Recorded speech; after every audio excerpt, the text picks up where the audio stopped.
پیغمبر علیہ الصلوۃ والسلام و بادروا بالاعمال سبعا، تاسو د نیکو اعمالو په باره کې ډېره تلوار کوئ. اے خلکو د خپل آخرت د تیاری متعلق تلوار کوئ، د خپل آخرت د تیاری دپاره نظام جوړ کړئ. هل تنتظرون، ایا تاسو د چی شي انتظار کوئ؟ هل تنتظرون الا فقرا منسیا، ایا د دې انتظار کوئ چې زما سره اوس مال او دولت شته چې فقیر سم بیا به د آخرت تیاری کوم؟ او چې کله فقیر سي بیا سړی د آخرت و تیاری ته ورخلاص نه وي، ځکه فقر خو هغه ستړی دی چې پیغمبر علیه السلام وایي کاد الفقر ان یکون کفرا، فقر ډیر ځله سړی کفر ته ورسي.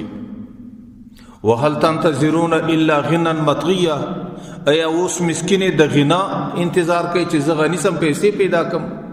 چې کله یو انسان غنی سي پیسې پیدا کی، د هغې په دماغ کې تکبر، د هغې په دماغ کې سرکشي دومره زیاته سي چې هغې بیا د